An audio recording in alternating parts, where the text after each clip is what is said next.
had to think about what I was going to do today, and I thought, well, I could do a sermon of some kind, have hundreds of those on file. I could do an academic address, have lots of those that I could do. And then I had this crazy idea, and I had to ask John if he thought it would be okay, and he was polite enough to say he thought it would be good. And that was to take a book that I've written. This book, God Explains It All, as he showed you, and with the subtitle. Well, maybe not all, but some pretty important stuff. Problem is, this book is 200 pages long. So I had to do a lot of cutting, or we'd be here for a very long time. I did a lot of cutting, and then when my son joined me this morning, he, as I knew he would be, was brutal and said, okay, this has to go, this has to go, this. This is what he made me cut out of what I had this morning to bring. This is what I have left, okay? You can thank him afterwards. Once we get underway, I'll be playing the part of God. I know. And Alan will be playing the part of me. Me with some well, God has a lot of fictionalized attributes too in this. This is a work of fiction. That's what I need to tell you. It is not a work of theology, it's a work of theological fiction. So let me first give you a few words by way of a preface. So to help you gather place this work into its proper context and genre, I'm going to offer three provisos. First, these are not transcriptions of actual talks I had or think I had with God. That's not to say I don't think that God can and does sometimes speak to us now and then, but only that that's not the case in this instance. I believe deeply in the way that I have portrayed God in this work, but I make no claim to have received any special revelation now or at any time. Nor do I presume to be speaking for God, even though I'm playing the part of God. That's me, not God. This, by the way, I should also tell you, this story is authentic. Autobiography. I did take a spiritual retreat to Colorado in August 2007 to escape the stresses at work and reassess my future. I did rent a Jeep Liberty 4x4 and travel around, drove all over central Colorado doing interesting things. I did go up, as you'll hear in a minute, go up to the top of Old Monarch Pass. That's there. And pile a bunch of stones up and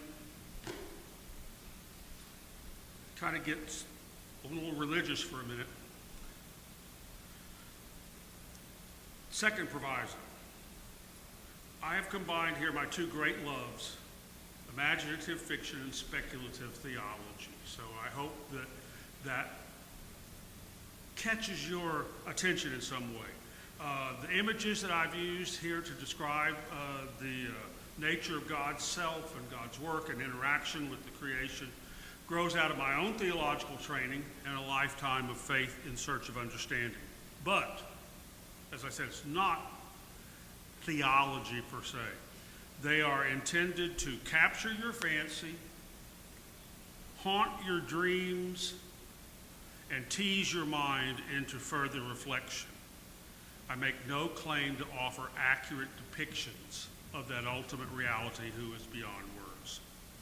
Third, some may consider my portrayal of God offensive, maybe heretical even, hopefully not blasphemous. I'm not sure that's terminology I'll deal within here. Good. I'll make it out alive then, probably. My goal here was to present God in a new and appealing way to two kinds of people. Those who have always struggled with traditional Christian language and doctrine, or have never felt any connection to them. You know, people who have felt religious, but they don't seem to connect with mainline religion. That's part of who I wrote this for. And also with those who are already comfortable with their faith and theology, but have a nagging feeling that there might be something better, something that goes deeper. So, without further ado, let us start. Part 1, the mountaintop. Dreary, drizzly August mornings are apparently not uncommon in Buena Vista. The locals call it BV. Having discovered Billy Bongo's Cafe when I first hit town, I sat at a small table in the corner, staring out the window, sipping my first iced coffee of the day, trying to decide where the day's wanderings would take me.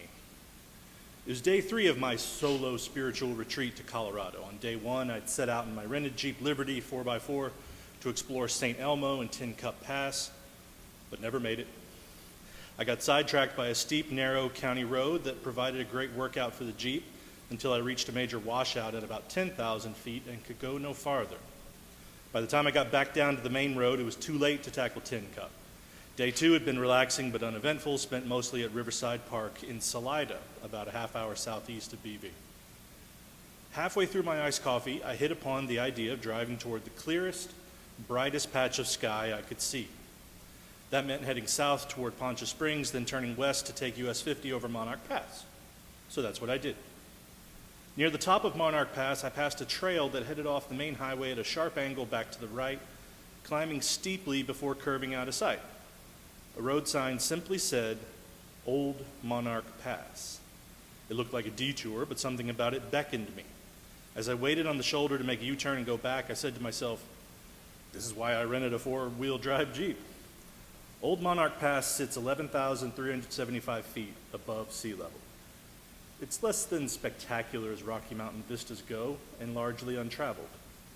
But since I came this way on my quest for enlightenment, it seemed silly not to park and get out.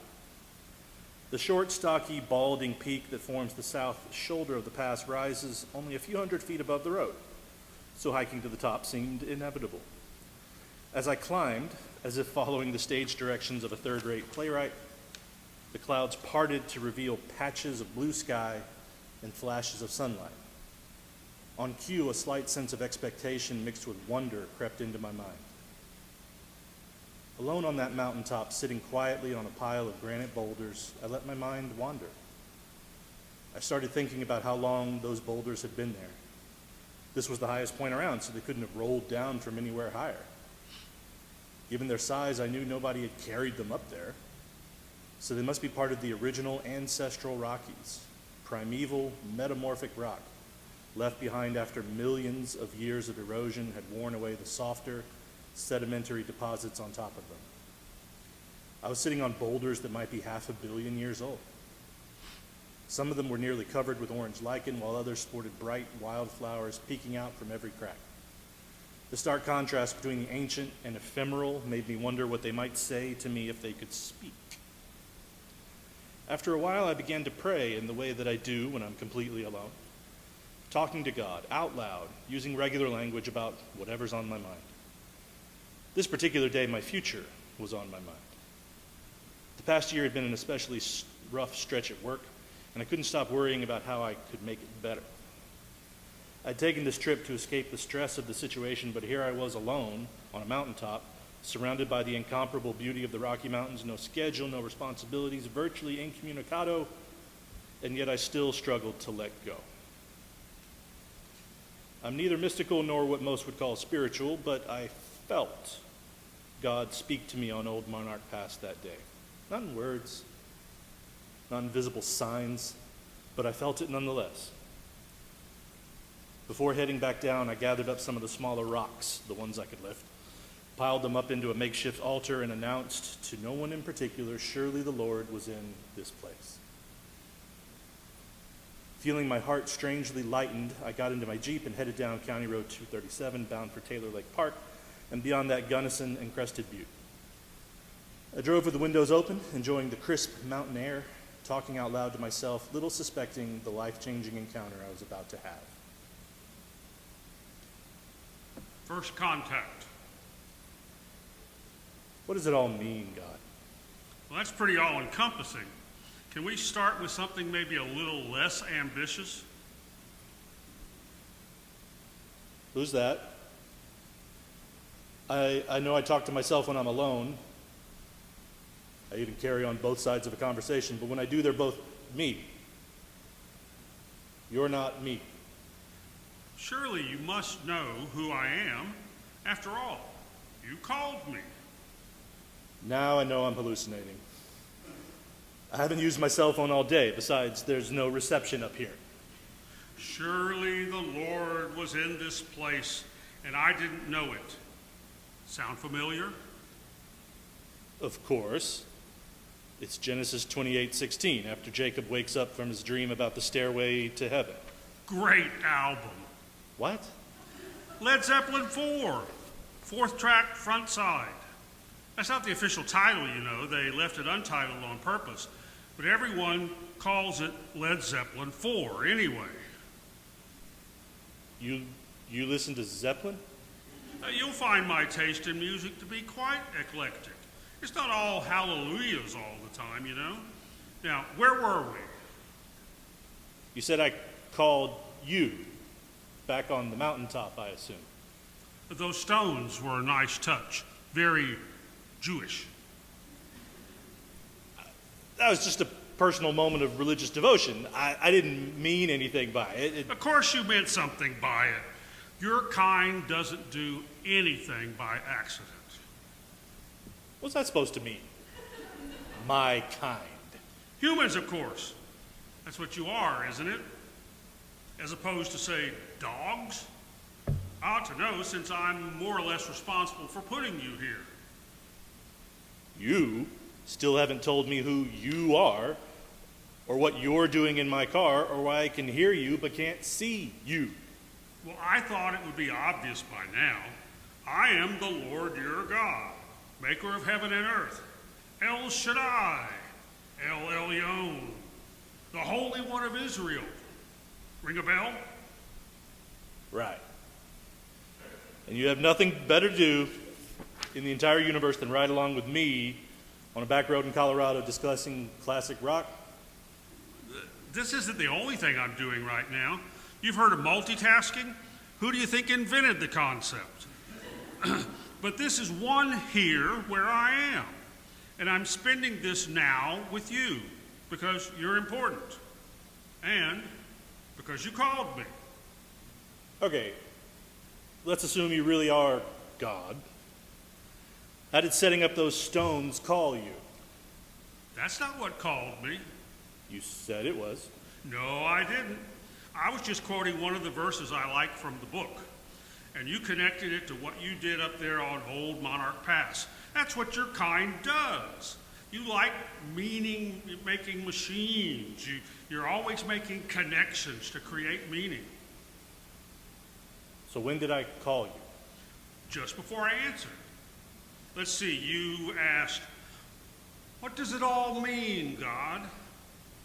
That's not really my name, you know. It's more of a generic term. But it's used so much these days, I usually answer to it anyway. I hate to disappoint you, but that was rhetorical. I didn't really expect an answer. I know what rhetorical means. But I get so few opportunities for honest conversation these days, I take my openings when and where I can find them. So why me?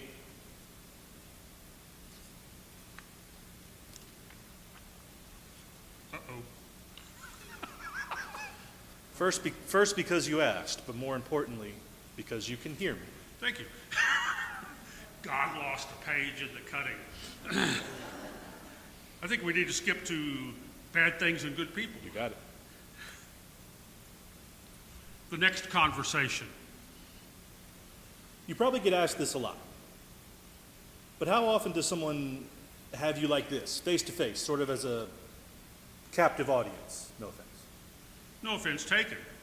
I'm here with you of my own accord so that you can ask your questions, write down what I say, and share those answers with other people.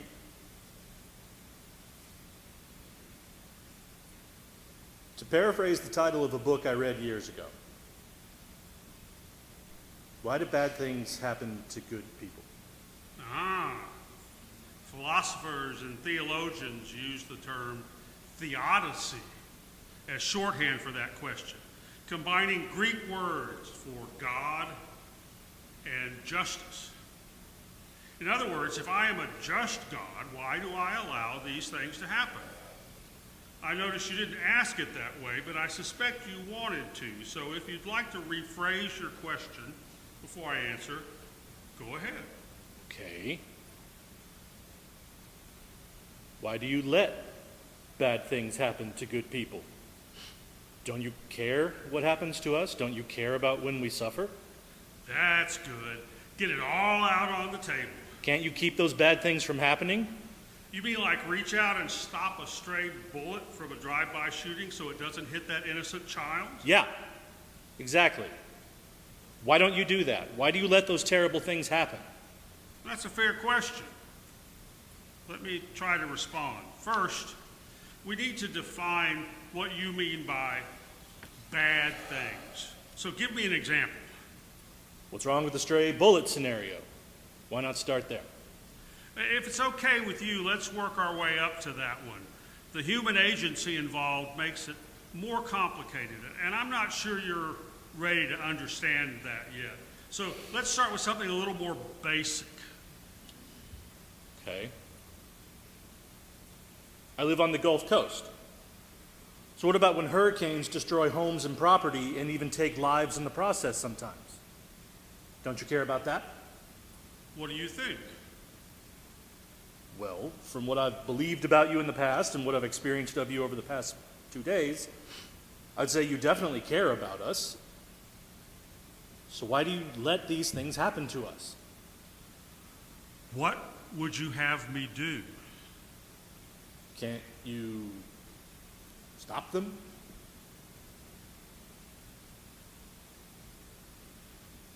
Well, I could, but I don't manipulate the weather or the atmosphere. You want me to puff out my cheeks and blow it away? Of course not. That's how Superman would do it. Okay, but I know you don't operate that way. I guess you just say something and it would happen? Do you have any idea how many factors combine in a delicate but constantly shifting equilibrium to make Earth's atmosphere capable of supporting life? I'm really proud of it. It's some of my best work. Even with all the stuff you guys have done to it since you learned to make machines and started burning fossil fuels, polluting it in horrible ways, it still remains alive and resilient. It still maintains its balance. It's not static, it's a dynamic system, changing constantly. And one of the things that changes the most is temperature. Do you know what would happen to Earth without hurricanes? I understand the basic principle. They transfer heat from the tropics to temperate zones and dispel it there. But what would happen if that heat transfer didn't take place? I'm just spitballing here, but I'm guessing maybe it get too hot at the equator. And? Help me out here. Some life forms would cease to exist, and the ocean currents would change, which would affect not just weather, but climate, and the distribution of oxygen and nitrogen in the atmosphere would change. Got it. So the heat transfer is necessary. Why couldn't it just happen by convection, warm, gentle breezes blowing up from the tropics? Well, I wish it could. But the forces involved are too powerful for that to work. It's not just air temperature, it's the water temperature too. And air and water temperature combine to produce air currents and water currents. Those currents combine to affect atmospheric pressure. And when differences in pressure become pronounced, you get circulation. Nature's way of trying to even out the pressure differential. As the differential and the circulation increase, They begin to feed on each other, and if that hot, moist, circulating air becomes a closed loop, you have a hurricane or a typhoon. But they're so destructive. Yes, they're extremely powerful, but they are part of a huge, complex atmospheric system. You couldn't have a dynamic, life-supporting planet without them. But your kind always seems to forget that hurricanes have been happening the exact same way for billions of years, practically as long as Earth has existed. They were around long before you guys showed up. That's true, I guess. But how does knowing that help? You knew about hurricanes when you chose to settle on the tropical and semi-tropical coastlines. And that might have been okay when you were still nomadic, when you could pick up and leave when you needed to, but you aren't nomadic anymore. Now you build immense permanent structures, lavish homes and hotels, restaurants and schools right on the beach, right in the paths that hurricanes have been taking for countless millennia, with full knowledge of what hurricanes do to dwellings and property and lives. You roll the dice, and you hope you're going to get enough enjoyment out of those recreational opportunities to make it worthwhile when a hurricane comes through and wipes it all out. I should be asking you, why do you insist on living in the paths of hurricanes? I understand the coastline's beautiful. I understand recreational opportunities that give you a lot of pleasure. I understand tourism that makes money for people to earn a living. But I also know that you humans have a really bad habit of saying, it won't happen to me. And I'm okay with that. As long as you remember that I'm not sending hurricanes, and I'm not going to stop them in their tracks or send them someplace else. But I promise you, when there's suffering produced by a hurricane, I am there in the midst of the destruction, among the people who are suffering, trying to work out my purpose. Because I do care about you and what happens to you. Okay. I see your point. Hurricanes are predictable. We know they come every so often. We know what they're capable of doing. But we still go ahead and build our houses where we know hurricanes will come someday. I guess we get what's coming to us, and we shouldn't complain or blame you. But what about tornadoes? Ha! Aren't they amazing? I remember the first time I saw one. Such beautiful, raw power. But they're so unpredictable, and it would be really hard to avoid living wherever tornadoes might occur. Well, tornadoes follow the same basic principle as hurricanes do. So the answer is basically the same. When the air masses get together and start swirling around, it makes a tornado. The only difference is hurricanes are enormous, slow-churning funnels. Tornadoes are smaller, tighter funnels, spinning at a much greater speed, and they mostly go on land. So their destructive power is more concentrated. The only mitigating factor is at least the destruction that they wreak is a very narrow path. At least we've gotten better at predicting when and where they'll form and how they'll move, so we can warn folks in time to get out of their path. I rejoice that human lives are saved by advances in meteorological science. But remember, nothing in creation is permanent. And most things don't last as long as they could under optimal conditions, because conditions are rarely optimal. I don't control the weather. It works the way it does because of the dynamic kind of atmosphere that was necessary to sustain the kind of life I wanted to create. You can't have it both ways. You can't have a living planet supporting complex plant and animal life, but also have it be atmospherically stable. So where does that leave us? Helpless victims? Well, in terms of natural phenomena, the answer is pretty much the same for all of you. Don't ask me to step in. Don't ask me to interrupt the sequence of cause and effect that is built into the very fabric of creation. Imposing my will on that way would be like hitting a reset button. I would negate creation by filling it, overwhelming everything that is not me. So I'd have to start all over again, because I like having a creation. I like watching my creation live. I like having you people around, because I like interacting with you.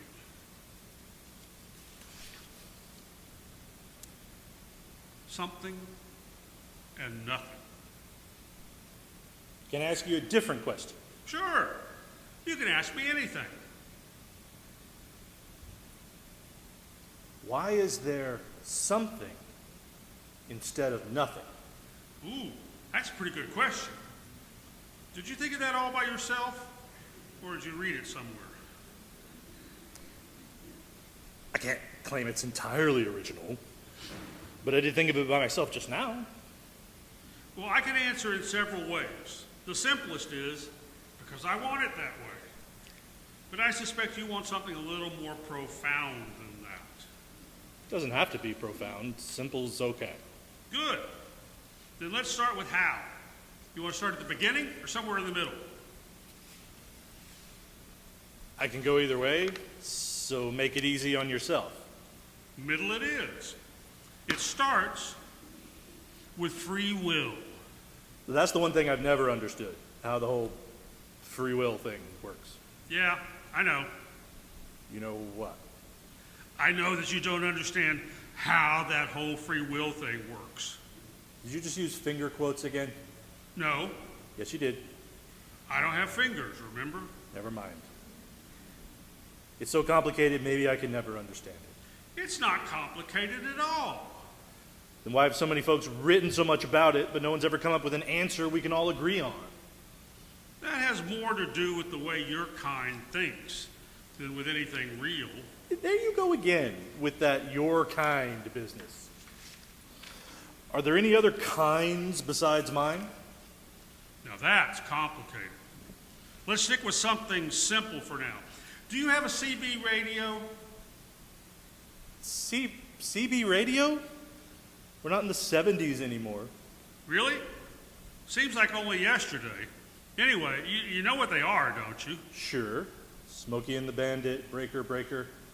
Well, it's a system of short-distance radio communication between individuals on a selection of 40 channels operating on the frequencies between 26.965 and 27.405 megahertz. But its greatest limitation is what interests me the most. Only one station at a time can talk on a particular frequency within a given airspace. So whoever has the strongest signal can step on anyone near who's trying to transmit on the same channel. That's CB lingo, by the way. Step on. It means other signals can't exist in the same airspace at the same time. Yeah, I remember. My antenna wasn't that good, so I got stepped on all the time. Then you've probably already figured out where I'm going with this. Haven't got a clue. Just think ontologically. You do know I'm on vacation, don't you? I thought it was a spiritual renewal retreat. Whatever. I don't see anything ontological about CB radios. Okay, but if I were to ask you who has the best antenna and the strongest signal, ontologically speaking, what would you answer? You, I guess. Exactly. Stick with me now. If I keyed the mic, that's more CB lingo. If I keyed the mic of my being, what would happen to any other being in range of my ontological signal? We'd be stepped on? Bingo! But you aren't, are you? You aren't stepped on. You're here, you're alive, you can think and act, you exist. Isn't that amazing? Sure, it's amazing to me. This shouldn't be that amazing to you. I just get excited every time I think about it. It was one of my best ideas, and it made everything else possible. It's even why I can be here with you now. I think you lost me again. It's simple, really. I wanted to create. I'm a creator. It's who I am and what I do. But since I'm also all in all, I didn't have anywhere to put what I created, ontologically speaking. Anywhere that wasn't part of me. Nothing that wasn't me could exist because the strength of my being would step on it. Like the CB radio. Oh, okay, I get it. But you figured something out, obviously, because we're here, and I don't think we're part of you. So what did you do? I stepped back. I withdrew. Before there was anything else, I withdrew my being to create a space where I wasn't. How big a space was it? It's not that kind of space. Remember, I'm not physical. I created an ontological location where I wasn't. And when I did, the most amazing thing happened. Don't tell me. Let me guess. The universe sprang into existence. Have we had this conversation before? No, but it seems like the kind of thing that might have amazed even you. It was pretty cool, actually. When I pulled back my immaterial, spiritual being, where I had previously been was now material, physical space. What did it look like? Nothing but chaos as far as the eye could see. A real fixer-upper. It's come a long way, actually, but I'm still working on it. So you are the one behind evolution. I knew it. Well, duh. Who else would it be? It has me written all over it. I love dynamism. I love particularity. I love variety. And most of all, I love watching processes unfold over long periods of time. But we need to have a whole conversation about evolution. I have a lot to tell you. So why did that happen, the thing with the universe? I mean, how did it happen that way? How much do you know about negation? You mean like opposites? Well, not exactly, but close enough. Think of it this way. When you walk into a dark room and flip on the light switch, what happens to the darkness? It goes away. Nope. The darkness doesn't go away, because that would mean it goes somewhere else, which it doesn't. But it isn't destroyed either, because when you turn the light off, there's the darkness. It's still there. So what happens to the darkness? It's negated, canceled out, filled by the light, which is its opposite. That's why you were sort of right about negation having to do with opposites. My withdrawal didn't leave behind nothing. It left behind something, and that something was my opposite. It was there all along? Well, no. Nothing has been there all along except me. So you created it at that moment? Right. And I used all that new physical stuff to create everything there is. You know, like it says in Genesis 1. In the beginning, I created the heavens and the earth was a shapeless void. Are you saying what I think you're saying? What are you saying? Let's try another analogy. Think of a mirror. When you look at a mirror, what do you see? My reflection. Right? And what's the relationship between you and your reflection? Well, he never goes anywhere without me. Ha! Funny guy. And yet, you can move around freely wherever you want to without it.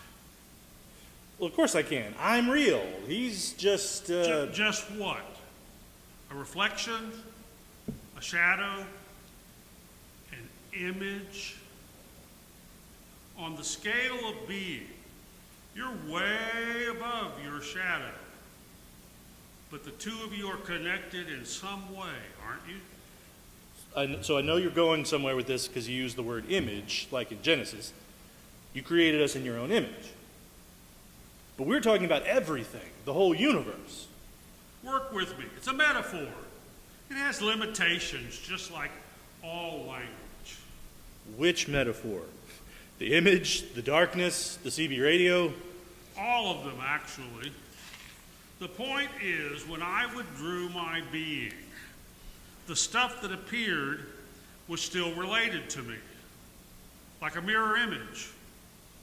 It's not me, but it's also not completely not me either. So everything was created in your image. Everything. But you're kind of still special because you have my spirit in you. And of course, there's Jesus. But I'm getting ahead of myself. We were talking about free will. Oh, yeah. The CB radio. How did we get so far off the subject? But we didn't. It's all connected. You and everything else exists in the ontological space I withdrew from.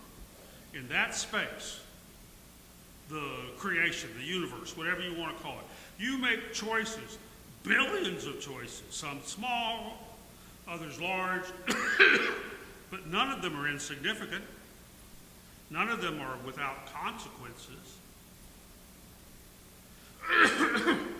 Some of the things happen as a result of actions that you take without thinking. Other things you have no control over whatsoever, like where you're born or when you're born or who your parents are.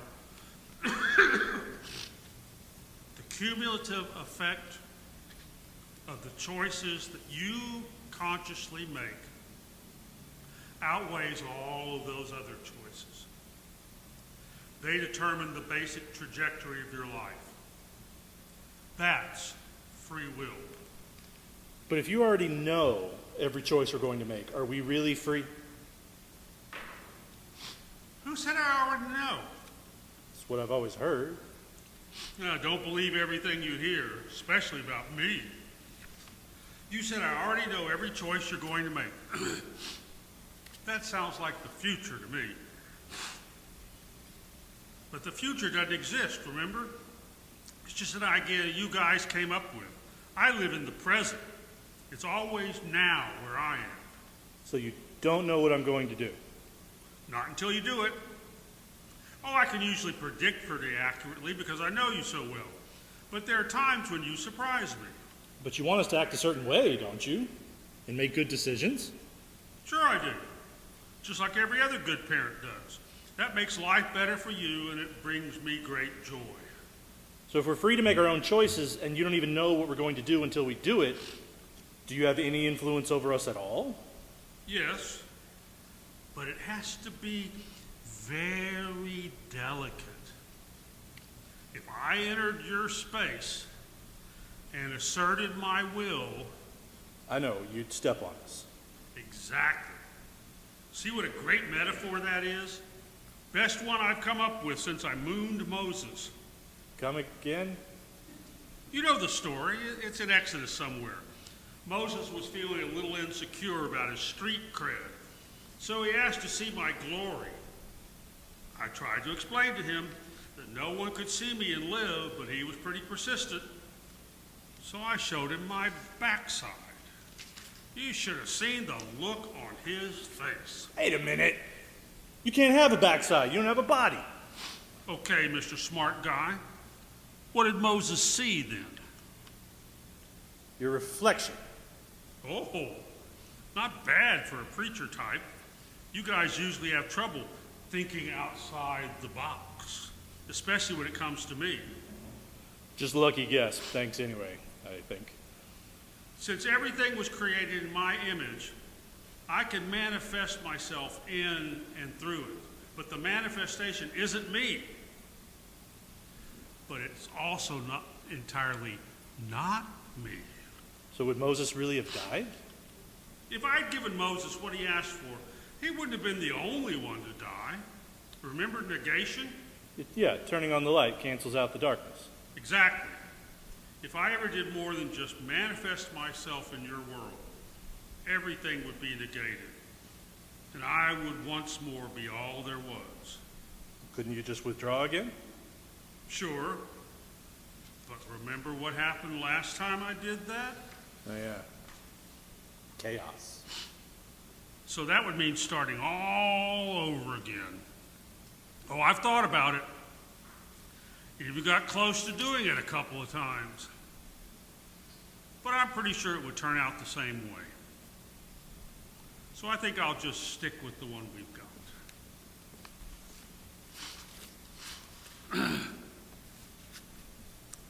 The end.